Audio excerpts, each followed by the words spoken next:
Morning students, morning. पुनः हम अपने चैनल पर आप लोगों का स्वागत करते हैं। सबसे पहले हमारे सामने रिया जी आएगी और इनसे मैं कुछ प्रश्न इनके साथ शेयर करेंगे और उसका जहां तक संभव होगा जवाब देने का प्रयास करेगी। चलिए रिया जी बताइए, बुद्धि बड़ा है या बल? बुद्धि।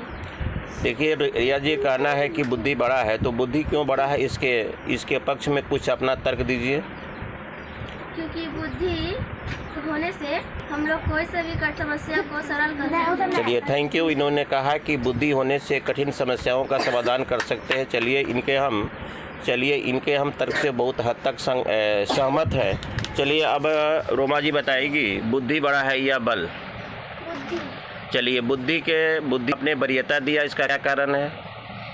क्योंकि बुद्धि से कठिन समस्या को सरल कर सकते हैं। चलिए थैंक यू। इन्होंने भी वही बात किया जो ने रिया जी किया। रिया जी के बातों का इन्हें समर्थन दिया, इसके लिए इनको बहुत बहुत धन्यवाद। इसके हम तर्क का भी समर्थन दे रहा हूँ। चलिए आप सबसे एक नन्ही मुन्नी है हमारी रेशमा जी बताएगी, बुद्धि बड़ा है या बल? बुद्धि क्यों बड़ा है? बुद्धि को वरीयता क्यों दे रहे हैं?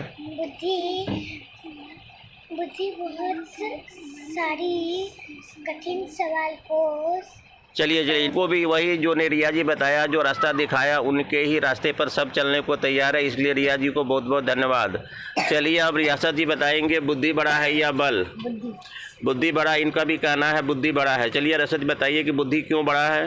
क्योंकि कितना बड़ा कठिन सवाल हो उसे चलिए मिला जुला कर रियासत जी का भी आंसर रिया पर ही गिरा। इसका मतलब रिया ने जो कहा वह सबसे बेहतर कहा। लेकिन सारे प्रतिभागियों को मेरे तरफ से बहुत बहुत धन्यवाद। मैं इसको सेटिस्फाइड करने के लिए, इसे साबित करने के लिए आप उनके सामने एक छोटा सा मैं दृष्टांत रख रहा हूं। अब मैं चैनल पर मैं पुनः आऊँगा और जिसका कि जिम्मेदारी हमारे रिया जी ले रही हैं।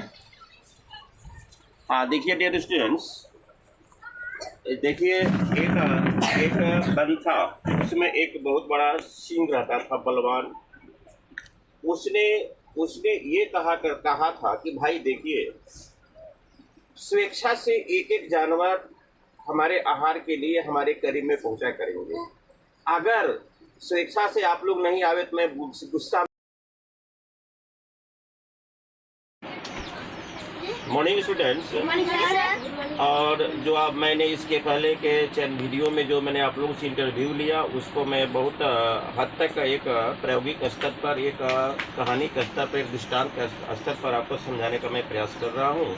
कहा गया बुद्धि जैसे बलम तस, जिसके पास बुद्धि है उसके पास बल है।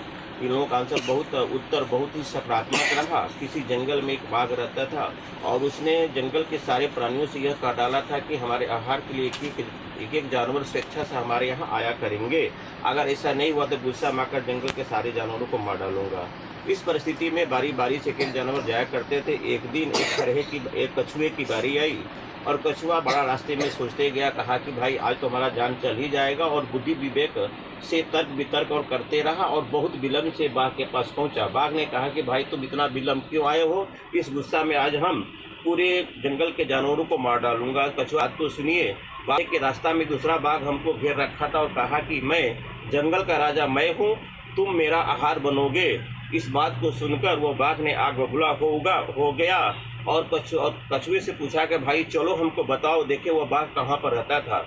वह कछुआ बहुत ही चालाक था, तेज था, क्लेवर था। वह कछुआ एक कुएं के पास ले गया, कहा कि महाराज इस कुएं में ही रहता है।